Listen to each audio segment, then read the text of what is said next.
Assalamualaikum final year. I hope all of you are fine. Welcome to final year. The video is late because of some reasons. खैर सबसे पहले तो आपका result आने वाला है, तो रिज़ल्ट के इंतज़ार में अपने फाइनल ईयर का टाइम वेस्ट नहीं करना। जब भी आ जाएगा और इंशाल्लाह अच्छा आएगा। Don't worry about that, the time is very precious, तो आपने इसको यूटिलाइज़ करना है। तो ऐसा है कि फ़ाइनल ईयर को पढ़ने के लिए ना आपको अपनी रोटेशंस के अकॉर्डिंग जाना पड़ता है। रोटेशंस का मतलब ये है कि आपका आपका जो बैच होता है ना होल, वो 3 उसमें डिवाइड होता है कैटेगरीज़ में। एक होगा जिनकी मेडिसिन के वार्ड्स फैले होंगे, दूसरा ग्रुप जिनके गायनी पीड्स के वार्ड्स फैले होंगे, और तीसरा ग्रुप वो होगा जिसके सर्जरी के फैले होंगे। तो बैच चेंज होने वाला सिस्टम भी ज़रा डिफ़िकल्ट हो गया आजकल, और काफ़ी परेशान होते हैं कि मेडिसिन बाद में आ गए हैं ये वो। तो सबसे पहले डोंट वरी अबाउट दैट। अगर आपके मेडिसिन के वार्ड एंड में भी हैं तो इट्स फाइन, कोई मसला नहीं है। आपका थोड़ा सा ये होगा कि थोड़ा सा आपके पास ना टाइम कम होगा, और मतलब थोड़ा ज़्यादा फोकस करना पड़ेगा मेडिसिन के वार्ड्स पे। लेकिन ये है कि एट द एंड आपकी जो वार्ड टेस्ट हो रहे होते हैं, तो आपका मतलब सपोज एक वार्ड चल रहा है, वार्ड 10 है, 11 है, कोई भी है, और उसमें आपको जो सिस्टम पढ़ाया जाएगा आपके वार्ड टेस्ट में उसके रेलिवेंट क्वेश्चन आ रहे होते हैं, तो आपको ना वो सिस्टम के साथ साथ ही थोड़ा सा रिवाइज करना पड़ता है। तो इस तरह आपकी ना मेडिसिन की प्रिपरेशन अच्छी हो जाती है, और आपके ना प्रॉफ के लिहाज से थोड़ा मेथड्स भी मतलब आपने रिसेंटली किए होते हैं, फ्रेश होते हैं। तो इसके बारे में परेशान होने की ज़रूरत नहीं है। मेरा अपना भी मेडिसिन के वार्ड आखिरी थे। अच्छा होता है जो स्टार्ट में अगर आपके मेजर हो जाएं, but it's not a big deal. आपने इतना परेशान नहीं होना, और थोड़ा सा ना मतलब स्टार्ट से ही आपको मेंटली प्रिपेयर होना होगा। तो सबसे पहले इसी को आगे लेके चलते हैं। तो आपके सब्जेक्ट्स गायनी, पीड्स, मेडिसिन, सर्जरी। तो आप बुक्स के बारे में कंफ्यूज होंगे कि कौन सी बुक पढ़नी है, क्या करना है, क्या नहीं करना। तो मेडिसिन के लिए आपकी डेविडसन है, इरफान मसूद, स्टेप अप, ये 3 किताबें हैं। अब फिर से एक वही बात है कि अगर आप एक लॉन्ग बुक पर्सन है, मतलब जो बड़ी किताबें अच्छे से पढ़ लेता है और इन द एंड मतलब उनको समराइज़ भी अच्छे से कर लेता है, ऑफ कोर्स आपने मार्किंग के साथ पढ़ना होगा, लेकिन एंड में आपको मतलब समराइज़ करके क्विकली रिवाइज कर सकते हैं, तो आप लोग आराम से ना मेडिसिन के लिए डेविडसन कर सकते हैं। अदरवाइज़ लोगों ने इरफान मसूद भी किया है, if you have a good रट्टा। तो अगर आप लोग बहुत अच्छे से क्रैम कर सकते हैं, रट्टा मार सकते हैं, तो आप लोग आराम से इरफान मसूद कर सकते हैं या स्टेप अप कर सकते हैं। बट मोस्टली हमारी क्लास ने इरफान मसूद ही की थी, और उनको सेवियर लगती थी। और अबाउट माइन, तो मैं थोड़ा सा लॉन्ग बुक पर्सन हूँ कि मुझे शॉर्ट बुक्स कभी याद नहीं होती, तो I had to go with Davidson, और उसको समराइज़ किए थे पॉइंट्स वगैरह, ताकि पेपर में आसानी हो। तो आपने इसी लिहाज से, अपनी नेचर के लिहाज से, मतलब आपको अब 4 साल गुजारे हैं, तो आइडिया होगा कि आपको लॉन्ग बुक्स ज़्यादा अच्छी याद होती हैं या शॉर्ट बुक्स। अगर शॉर्ट बुक को वर्ड टू वर्ड बहुत अच्छे से क्रैम कर सकते हैं, और वीडियोज़ वगैरह देख के आपको समझ आ जाती है पूरा कंसेप्ट, तो you can go for them. Otherwise फिर आपको डेविडसन मतलब पढ़नी पड़ेगी। और कुछ लोग मतलब जो एक और कैटेगरी होती है, वो डेविडसन भी पढ़ते हैं, और साथ साथ इरफान मसूद को कंसल्ट करते हैं कि मतलब इरफान मसूद पे डेविडसन के पॉइंट्स लिख लेते हैं, और इन द एंड वहीं से रिवाइज कर रहे होते हैं। तो इट्स अप टू यू कि आप किस टाइप के पर्सन हैं। और उसके बाद फिर आपके पास है सर्जरी। तो जो सर्जरी में जनरल सर्जरी है, सिस्टेमिक सर्जरी है। एक बात कहूँगी कि जनरल सर्जरी को सारा साल इग्नोर नहीं करना। आपको पढ़ाई नहीं जाती, because we have had already lecture. मतलब आपको थर्ड और फोर्थ हमेशा याद हो कि जनरल सर्जरी का आपका लेक्चर होता था और मेडिसिन का भी होता था, तो हम लोग तो बंक करके भाग जाते हैं कि अभी तो हमारे ये सब्जेक्ट्स नहीं है। तो it was basically general surgery जो हमें पढ़ाई जा रही थी, और उसके लेक्चर होते थे। तो आपने ना इसको भी साथ साथ ही बैलेंस करना है। मतलब अगर आपकी कोई असेसमेंट आ रही है, या उससे पहले भी रेंडमली ना, जब आपको कुछ भी पढ़ने का दिल ना हो, तो आराम से जनरल सर्जरी की बुक उठा के ना एक आध ऐसे चैप्टर पढ़ लेना। It will be helpful. मतलब अगर आप सिर्फ फर्स्ट टाइम प्रेप्स में करने बैठे हैं तब भी हो ही जाती है, बट थोड़ा सा आपको परेशान कर रही होती है। तो अगर आप सेफ साइड पे रहना चाहते हैं, तो आई विल रिकमेंड कि आप लोग ना मतलब थोड़ा थोड़ा टाइम देखिए, एक दिन बैठ के 1 घंटा देखिए, एक चैप्टर कर लिया, और इस तरह ना मतलब एक दफ़ा थोड़ा सा आपको आइडिया होना चाहिए। या आपकी जब असेसमेंट आ रही है, तो ये आइडियल टाइम है कि आपको ना जनरल सर्जरी में सॉरी ऐड नहीं करते उसमें। अगर ऐड करते हैं तो मतलब आराम से बंदा पढ़ सकता है। इन केस अगर आपके सिलेबस में ऐड की जाए, तो आप असेसमेंट के लिए जैसे मेडिसिन पढ़ रहे हैं, गायनी पीड्स और बाकी सब्जेक्ट पढ़ रहे हैं, तो आप ना थोड़ा सा टाइम निकाल के ना एक दिन में 1 घंटा दे के एक चैप्टर कर सकते हैं आराम से। वरना फिर सेंड अप में सारा सिलेबस होता तो थोड़ा मसला हो रहा होता है। तो साल में किसी भी टाइम थोड़ा सा टाइम निकाल के एक दफ़ा ना एक चैप्टर पढ़ लेना, क्योंकि एंड में फिर आपसे मैनेज नहीं हो रहा होता। और उसके बाद सिस्टेमिक सर्जरी है। 2 बुक्स हैं, वेले एंड लव और डोगर। तो हम लोगों ने डोगर ही पढ़ी थी, और पेपर थोड़ा मुश्किल आया था, बट हो रहा था अटैम्प्ट। और ये है कि कुछ लोगों ने जो हमारे टॉपर्स थे उन्होंने वेल एंड लव भी की थी। ज़ाहिर है it's recommended book, long book है तो ज़ाहिर अच्छी भी है, but in case you can manage long book तो आप लोग जा सकते हैं, वरना मोस्टली इवन अक्सर टॉपर भी डोगर ही कर रहे होते हैं। और आप लोग मतलब उसको डोगर को तो वर्ड टू वर्ड ही तैयार करना होगा ना, काफ़ी सारा याद करना होगा। और उसके बाद पास्ट पेपर्स, इसमें सबसे मेन इम्पॉर्टेंट बात है तो इसके लिए एपिसोड फाइनल ईयर EFI, मतलब इट वाज ये हर बंदा एंड में EFI तो एक ऐसे लग रहा था एक हाइप है, but it's not just a hype, it's strongly recommended कि मतलब आप जो भी बुक पढ़ें साथ में EFI आपके हाथ में होनी चाहिए। EFI बहुत इंपॉर्टेंट है, मतलब इससे ज़्यादा अच्छे पास पेपर मैंने नहीं देखे। You can find MCQs there, you can find keys there, और इम्पॉर्टेंट पॉइंट समराइज़ करके, मतलब आपका जो UHS में सिनेरियो उठ के आ रहा है ना, तो उसके सिर्फ पॉइंट्स आपके टॉपिक से ऊपर लिखे हुए हैं, आप उन पॉइंट्स को देखें और आराम से आप डायग्नोसिस बना रहे हैं, और टू द पॉइंट इन्वेस्टिगेशन लिखी हुई हैं, टू द पॉइंट ट्रीटमेंट लिखे हुए हैं। तो यहाँ आपने ना बेसिकली अगर कोई भी टॉपिक पढ़ना है, मेडिसिन, सर्जरी, किसी भी सब्जेक्ट का, तो आपकी इन्वेस्टिगेशन और ट्रीटमेंट बहुत पूछे जाते हैं, तो आपने इनको बहुत अच्छे से तैयार करना है। और क्लिनिकल फीचर्स को आपने सिनेरियो को डायग्नोस करने के लिए यूज़ करना है। तो एक टाइम आता है कि आप पूरी मेडिसिन पढ़ के बैठे होते हैं और आपको लग रहा होता है आपको कुछ नहीं आता, सारी चीज़ें मिक्स हो रही हैं, ये हो रहा है वो हो रहा है, तो आपने इस चीज़ को लेके परेशान नहीं होना, आपसे आराम से हो जाएगा। बस आपने कॉन्फिडेंट रहना है। और जो भी टॉपिक करें ना, सपोज अगर आपने डेविडसन से कोई भी सपोज गर्ड पढ़ा है, तो उसके बाद ना आपने EFI से उसके डायग्नोस्टिक पॉइंट देखें और पास पेपर साथ साथ देख लें। मतलब आपने ना पूरा साल EFI साथ रखनी है। आप टॉपिकल पास पेपर हैं तो इससे ज़्यादा अच्छा ऑप्शन आई डोंट थिंक कोई आपके पास हो सकता है। पहले हम टॉपिकल पास पेपर देखते थे, अब EFI बेस्ट फॉर्म है। और इसके जो दरमियान में ग्रीन कलर के बॉक्सेस हैं, वहाँ से MCQs वगैरह भी आए होते हैं, और एक आध SEQ भी हमारी क्लास का आया हुआ था। तो आप लोगों ने ना EFI को लाइट नहीं लेना और कोशिश करनी है कि कलर्ड और न्यू वर्जन ले लेना है, बिकॉज उसमें डायग्नोस्टिक इन्वेस्टिगेशंस को हाईलाइट किया हुआ है, की पॉइंट्स को हाईलाइट किया हुआ है, तो it will be very helpful. और कोई भी अगर आप टॉपिक पढ़ें तो आपने उसमें ना इन्वेस्टिगेशंस को ज़रूर देखना है, और gold standard investigation, first line treatment, इस बात को आपने ज़रूर रटना है। और फर्स्ट ईयर मेडिसिन, सर्जरी दोनों में, सिस्टेमिक सर्जरी में ख़ास तौर पर इसका ख्याल रखना है। बहुत MCQs इससे आते हैं। और ना आपने थोड़ा सा ना इसमें मतलब एक वो करनी है, एक अच्छी सी अप्रोच यूज़ करनी है तैयार करने की। ये नहीं कि ओवर मतलब आप बिल्कुल क्रैमिंग कर रहे हैं, मतलब आप क्लिनिकल अप्रोच यूज़ करें कि आपने सिनेरियो डायग्नोस करने हैं। आपके सारे SEQs में सिनेरियो आएंगे, तो आपने क्लिनिकल फीचर्स को इस लिहाज से याद करना है कि मतलब किस किस पॉइंट से आपके मतलब डायग्नोसिस बन रहा है। और एक रूल ऑफ 5 यूज़ होता है, तो वो भी आप यूज़ कर सकते हैं, मतलब फर्स्ट 5 क्लिनिकल पॉइंट्स और first 5 investigation, first 5 treatment option, तो इनको आपने मेमोराइज़ करना है। ये है मेडिसिन और सर्जरी के बारे में। और further I will upload guidelines, अगर आप लोग कहें तो अलग अलग से मेडिसिन सर्जरी की मतलब मार्किंग टाइप आपको भेज सकती हूँ। ये एक ओवरव्यू वीडियो है, तो I will mostly talk about the books and all this stuff. तो उसके बाद फिर पीड्स की बारी आती है और गायनी की। तो गायनी का ये है कि आप लोगों को एक बात याद रखना, आप लोग जब भी आपके गायनी के वार्ड्स हों, जो टॉपिक आपको पढ़ाया जा रहा है, एक वो टॉपिक और एक टॉपिक अगले दिन का टॉपिक, ये दो आप तैयार कर रहे ना। आपके जब ये 3 वार्ड्स एंड होंगे ना, आपकी मोस्टली गायनी का सिलेबस ना कवर हो चुका होता है, गायनी और ऑप्स का। तो गायनी का थोड़ा कम, ऑप्स का तो ऑलमोस्ट सारा ही हो चुका होता है। तो आपने ना इस चीज़ का ख्याल रखना है कि गायनी और ऑप्स के वार्ड्स के दौरान ना आपने गायनी और ऑप्स साथ साथ पढ़ लेनी है, क्योंकि बाकी साल ना फिर थोड़ा कम टाइम मिल रहा होता है। जाहिर है आपके पास मेजर मेडिसिन सर्जरी होती है, तो आप उसको फोकस कर रहे होते हैं, तो एंड में फिर प्रेप्स में भी इवन आपके पास कम टाइम होता है। तो आपके पास ना ये गोल्डन चांस होता है कि जब आपके वार्ड चल रहे हैं, तो आपको जो टॉपिक पढ़ाया जा रहा है आप वो पढ़ें, अगले दिन का टॉपिक पढ़ें। इसमें आपकी वार्ड में भी सही आपकी होगी कि मतलब एक टीचर्स भी अच्छा खुश हो जाते हैं कि पढ़ने वाला बच्चा है ये वो, और आपको खुद भी अच्छा लगेगा। मतलब आप टॉपिक पढ़ के जा रहे हैं और टीचर पढ़ा रहे हैं, तो हाँ ये मैंने पढ़ा था, तो एक ना वो होती है, अच्छी फीलिंग होती है ये। तो आप मतलब एक कॉन्फिडेंस आ रहा होता है। तो आपने ना गायनी के लिए ये ट्रिक यूज़ करना है। और आपका वार्ड टेस्ट होगा, तो आपका वार्ड टेस्ट चीटिंग से भी हो जाएगा, ऑस्पी से भी चीटिंग से सपोज हो जाए, ऑस्पी PDF करके भी हो जाएगा।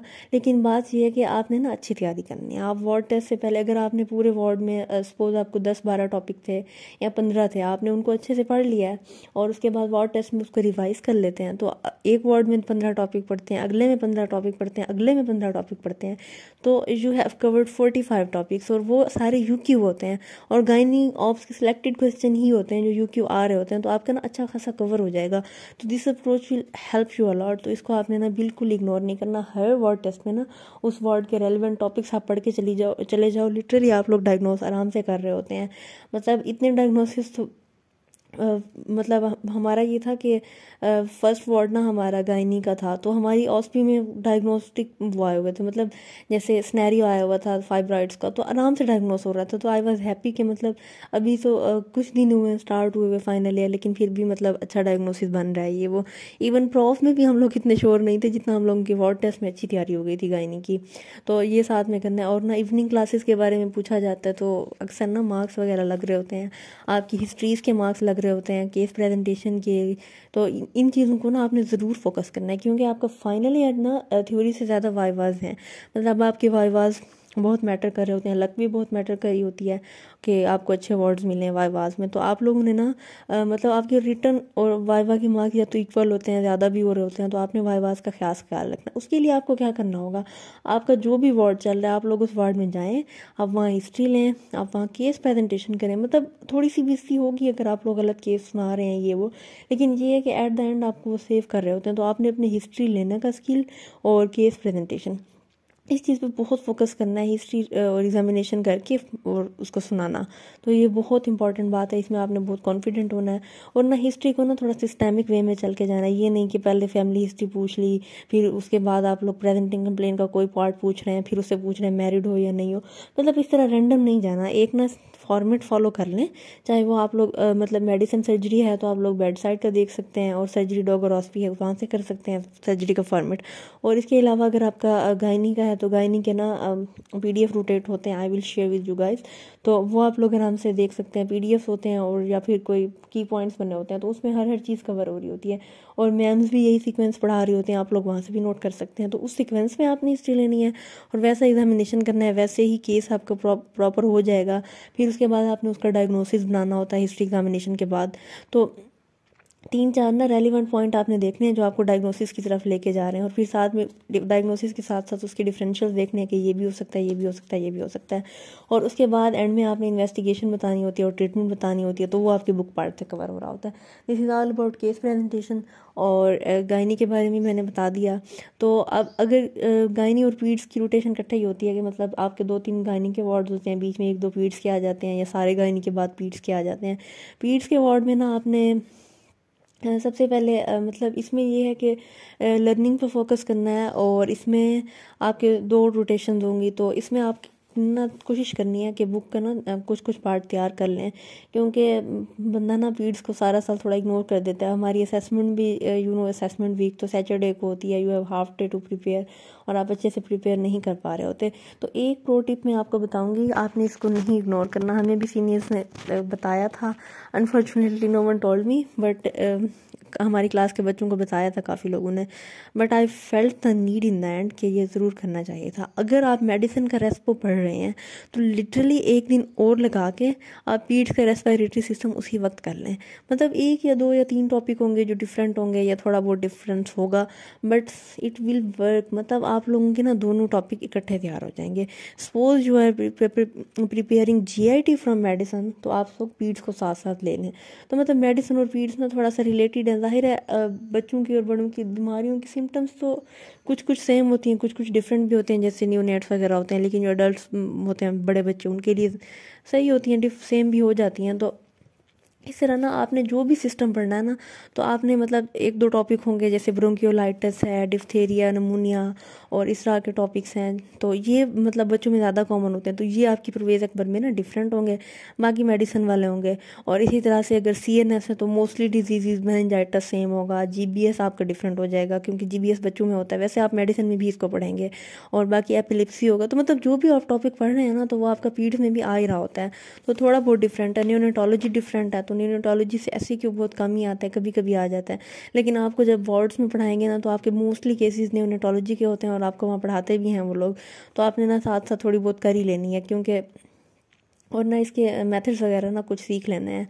और उसके बाद मेडिसिन और पीड्स के मेथड भी मिलते जुलते ही होते हैं, थोड़ा बहुत डिफरेंस होता है इन्फेंट्स में तो और न्यू बॉर्न में। तो आप लोग ना मतलब अगर पहले मेडिसिन की रोटेशन नहीं मिलती तो पीड्स में अच्छे से सीख लेंगे, वरना अगर मेडिसिन के बाद आपको पीड्स मिलती है तो आपको आसानी हो जाती है उसमें। और उसके बाद फिर आपकी बाकी न्यूनेटोलॉजी मोस्टली आपको पढ़ाई जाती है, डायरिया पढ़ाया जाता है, क्योंकि वहाँ जो केसेस प्रेजेंट होते हैं ना वही आपको पढ़ाए जाते हैं, और ऑस्पी वगैरह की PDF होते हैं। तो आप लोग पीड्स की रोटेशन में कोशिश करना कि ना थोड़ा बहुत टॉपिक्स ना मतलब पढ़ लेना।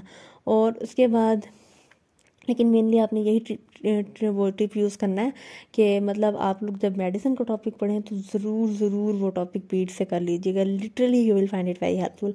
और उसके बाद सर्जरी की अगर रोटेशन आपकी चल रही है तो सर्जरी में भी यही आपको वार्ड्स में टॉपिक पढ़ाए जा रहे होंगे, तो आप लोग उन पे फोकस कर लीजिएगा। मतलब अगर आपको एक टॉपिक पढ़ा रहे हैं तो लिटरली इट टेक्स 20 मिनट्स और हाफ एन आवर कि आप लोग आराम से बैठ के एक टॉपिक तैयार कर लें, चाहे मेडिसिन है, सर्जरी या पीड्स, कोई भी वार्ड है, गायनी का है, आप लोग वो टॉपिक ज़रूर पढ़ लेना, इट विल रियली हेल्प। और उसके बाद अगर सर्जरी में आपकी रोटेशन, सर्जरी के वार्ड में मोस्टली हम जाते हैं और गर्मी का मौसम होता है, हम कहते हैं बस सर रहने दें, सर छुट्टी दे दें, ये वो दिस दैट, हमने भी यही काम किए हैं। लेकिन प्रॉफ में ना थोड़ा मुश्किल हो रही होती है, तो इसमें ना आपने मेथड्स अभी से सीख लेने हैं। आप डॉगर ऑस्पी वाला PDF निकाल लें, उसमें thyroid examination, breast examination, hernia examination और ये सारे ना आप लोग अभी अपनी रोटेशन में सीख लेना, तो ये आपको बहुत हेल्प करेगा। क्योंकि एट द एंड अगर आप लोग वाइवा से 1-2 दिन पहले पढ़ के जाएँ ना, आप जितनी दफ़ा प्रैक्टिस करें थोड़ी रिफ्लेक्सेस ना कमी बन रही होती हैं, तो वार्ड्स में आपने इस पर फोकस कर लेना है। और आपको जो टीचर पढ़ाएंगे, ज़ाहिर है रोज़ जाएंगे तो एक टॉपिक तो पढ़ाते ही हैं, तो वो आपने साथ साथ पढ़ लेना है। और ना through out the final year आपने ना अपने सिलेबस में ये रखना है कि मेडिसिन और सर्जरी का सिलेबस आपका साल में जल्दी ख़त्म हो जाना चाहिए। मतलब आप ये नहीं है कि कब पढ़ाएंगे, कब असेसमेंट आएगी, ये वो, इन द एंड आप लोग बहुत सा सिलेबस लेके बैठे होते हैं। तो आप लोग M1 M2 के लिहाज से टॉपिक स्टार्ट करें और हाई यील्ड टॉपिक देखें मोस्टली, जिनमें 2 SCQs आ रहे हैं, तो आपने वो वाले टॉपिक पहले कर लेने हैं, एक SCQ वाले बाद में कर लेने हैं। और अपनी ना मतलब बुक डिफाइन कर लेनी है कि किससे आपने तैयार करना है। और सारा साल ना आपने जैसे आप एनाटमी और फार्मा को सारा साल इग्नोर नहीं करते थे ना, तो या पैथो को थर्ड फोर्थ ईयर में, तो यहाँ आपकी मेडिसिन है और सर्जरी है, तो मेडिसिन को आपको अच्छा खासा टाइम देना पड़ता है, और सेकंड सर्जरी को गायनी और पीड्स आपकी ना आराम से वार्ड्स में तैयार हो जाती है। मेडिसिन पीड्स तो मेडिसिन के साथ साथ तैयार हो जाएगी अगर आप ये फॉलो करते हैं जो मैंने आपको बताया है। और इसमें न्यूनेटोलॉजी बच जाता है तो वो आपका वार्ड में कवर हो जाएगा। और गायनी पीड्स को आपके रोटेशन जब होगी, वार्ड लगेंगे, तब आपकी कवर हो जाएगी। और थोड़ी बहुत असेसमेंट में भी ज़ाहिर है आप लोग पढ़ रहे होते हैं तो आपकी ना कवर हो जाती है। और कंपैरेटिवली उनकी बुक्स भी शॉर्ट हैं, तो आपको मेडिसिन और सर्जरी पे ज़्यादा फोकस करना होगा, और जनरल सर्जरी को भी इग्नोर नहीं करना।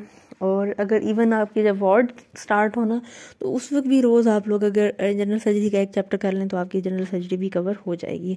और यही है कि आपने चीज़ों को ना बहुत सिस्टमाइज्ड वे में लेके जाना है, और ना मतलब अपना टाइम ज़रा कम वेस्ट करना है। और आखिरी जो रोटेशन होती है उसमें आपकी ग्रेजुएशन वीक और एंड वाली सारी सेरेमनीज और ये सब कुछ चल रहा होता है, तो इसमें भी आपको थोड़ा टाइम देना होता है। तो आइडियल यही है कि आप लोग ना पहले आपका सिलेबस कवर होना चाहिए। जैसे हमारा मेडिसिन का वार्ड्स लास्ट में थे, और कुछ वार्ड थे जिनमें 1-2 दिन बचे थे एंड में, तो हमें ना थोड़ा मसला हुआ था। लेकिन हमने ना पहले अच्छे से पढ़ा हुआ था, मेडिसिन का सिलेबस कवर्ड था, तो इट हेल्प्ड अ लॉट। मतलब मेडिसिन पहले से आपने पढ़ी हुई है तो आपको वार्ड में आप लोग उसको अच्छे से रिवाइज कर रहे हो, आपका वार्ड टेस्ट भी अच्छा हो रहा है और आपकी प्रॉफ के लिए तैयारी भी अच्छी हो रही है। और इसी तरह जब फिर आप लोग अपने प्रॉफ में स्केड्यूल बनाएंगे तो मतलब उसमें भी यही कि आपको अकॉर्डिंगली दिन रखने पड़ते हैं। जैसे मैंने पीड्स और गायनी और सर्जरी पहले, गायनी और ऑब्स पहले किया था, सेकंड पे जनरल सर्जरी और इस्लामिक सर्जरी की थी, और थर्ड पे मेडिसिन, क्योंकि मेडिसिन ज़रा भूल जाती है तो आपको ना रिसेंट रखना चाहिए। और मेडिसिन के बाद पीड्स रखा था, क्योंकि हमारा पहले ये सीन था कि पीड्स का पेपर पहले था, तो हमने इस तरह स्केड्यूल बनाया हुआ था, तो फिर इट चेंज। तो यही है कि मेडिसिन के बाद अगर आप पीड्स करते हैं तो वो भी थोड़ी आसानी हो जाती है, कि मेडिसिन वाली बातें ही होती हैं। लेकिन ये है कि इस दौरान आपको मेडिसिन ना भूले। तो आपको ना गायनी ओप्स को बहुत कम दिन मिल रहे होते हैं, साल में भी इतना टाइम नहीं मिल रहा होता, तो your wards are ideal time to study them. और उसके बाद आपने ना वर्ड्स में क्या फ़ोकस करना है, ये कि हिस्ट्री और एग्जामिनेशन में आपने बहुत फोकस करना है। और उसके बाद ना आपने ना एक और कोशिश ज़रूर करनी है कि ना आपने ना पीजीआर से जाके पूछना है कि फाइंडिंग वाले पेशेंट सिखाएं हमें। हम लोग बस ऐसे मरे हुए जाते हैं, गर्मी है, ये है, वो है, मतलब सर्कमस्टांसिस जैसे होते हैं। तो इसमें ना थोड़ा सा अपने आप को एडजस्ट कर लेना और ना थोड़ा सा विल पावर से सीख लेना, क्योंकि अच्छा खासा टाइम होता है 3 घंटे। तो फारिग बैठ के वेस्ट करने से अच्छा है कि आप ना अपने मेथड्स इंप्रूव करें, अपने स्किल्स इंप्रूव करें, और ना आपने फाइंडिंग वाले पेशेंट ज़रूर सुनना है। लिटरली हम लोगों के फाइंडिंग वाले पेशेंट्स वाइवा में हमारे पास थे और हमसे मतलब नहीं वो हो रही थी, डिफ्रेंशिएट नहीं हो रही थी फाइंडिंग्स कि किस में मरमर आ रही है या कोई वीज़ आ रही है या थ्रिल आ रही है या कोई भी चीज़, तो मसला हो रहा था। और पीड्स में भी इवन फाइंडिंग वाले पेशेंट थे। तो आप लोग ना जैसे नमूनिया का पेशेंट पड़ा है, आप उस जाएँ उसकी चेस्ट अस्कल्टेट करें, आप लोग उसमें फाइंडिंग देखें कि इसमें क्या फाइंडिंग कर रहे हैं। एज़मा का पेशेंट है, उसकी फाइंडिंग देखें। आपके पास नेफ्रोटिक सिंड्रोम का पेशेंट है, आप उसकी एग्जामिनेशन करें। इफुयन अगर उसे हुई है, प्लूरल इफुयन और एडिमा वगैरह, आप उसको मतलब चेक करें जाके, उसकी चेस्ट को अस्कल्टेट करें। तो आपने ये सारा कुछ ना आपको खुद करना होगा। No one will teach you that much in your words, but prof में दे विल एक्सपेक्ट कि you tell them all the findings. तो आपने इस चीज़ का खास ख्याल रखना है कि फाइंडिंग वाले पेशेंट्स को ना एग्जामिन करते रहेंगे तो एंड में आपको ना आसानी होगी। स्प्लीनोमेगाली का पेशेंट पड़ा हुआ है, आप उसकी स्प्लीन पालपेट कर सकते हैं। और बाकी यही होता है कि आपके पास ना थोड़ी हेक्टिक रूटीन रहती है कि आपके पास एक हफ्ता है और उसमें आपका एक दिन केस प्रेजेंटेशन आ जाता है, एक दिन केस को प्रेजेंट करने में लग जाता है। मतलब एक दिन पहले केस तैयार करेंगे, उस दिन आप केस प्रेजेंट करेंगे, फिर एक दिन आपकी प्रेजेंटेशंस आ जाती हैं। तो ये केस प्रेजेंटेशन और ये सारा सिलसिला साथ साथ चलता रहेगा। इसको आपने एडजस्ट करना है, लेकिन साथ साथ ना अपनी टेक्स्ट बुक पे ही फोकस रखना है। थोड़ा सा हेक्टिक हो जाएगा लेकिन it's very easy. Final year ना बाकी क्लासेस से ज़्यादा मतलब आसान है कि आपको ना मतलब हर चीज़ थोड़ी रिलेटेड है। मेडिसिन में भी आप गर्ड पढ़ रहे हैं, सर्जरी में भी पढ़ रहे हैं। फ़र्क ये है कि इन्वेस्टिगेशन भी वही है और थोड़ा बहुत फ़र्क हो एक आध का तो हो, लेकिन जाहिर है गोल्ड स्टैंडर्ड सारा कुछ वही होता है। बस ट्रीटमेंट में ये है कि मेडिसिन में आपने मेडिकल लिखनी होती है, सर्जरी में मेडिकल ट्रीटमेंट के बाद आपने सर्जिकल ट्रीटमेंट भी लिखनी होती है। तो ये सारा होता है। और पेपर पैटर्न और ये सारा कुछ ये आपको तो मैं प्रॉफ में ही बताऊँगी कि आपने कैसे अटेम्प्ट करना है। अभी के लिए इतना ही है कि आप लोग ना EFI साथ रखें, EFI का PDF रख लें। और अभी जब न्यू वर्जन आ जाएगा तो आपने उसको परचेज़ करना है और उसको आपने साथ साथ मतलब EFI से जो भी टॉपिक पढ़े ना साथ साथ EFI से करते रहें। और इवन आप लोग अगर लेक्चर में बैठे हैं, आप लोग लेक्चर नहीं सुन रहे, वैसे आइडियली सुनना चाहिए। In case you are not listening to the lecture, आप लोग आराम से ना कोई टॉपिक कल आपने पढ़ा था, आप बैठ के उसको ना EFI वाले पास पेपर से बैठ के रिवाइज कर सकते हैं वहाँ बैठे बैठे। तो आपने ना थोड़ा सा अपना टाइम ना अच्छे से मैनेज करना है और इसको यूटिलाइज़ नहीं करना। और साल में ना आपकी मतलब इतना टारगेट रख लें कि ग्रेजुएशन वीक से पहले पहले ना आपकी मेडिसिन सर्जरी एटलीस्ट कंप्लीट हो जानी चाहिए। और पीड्स खानी तो वैसे ही वार्ड्स में हो जाएंगी और पीड्स मेडिसिन के साथ हो जाएगा। तो so this is all about final year and I try to cover all the queries. And अगर आपको कोई मसला होता है तो आप लोग कमेंट सेक्शन में या ग्रुप में पूछ सकते हैं।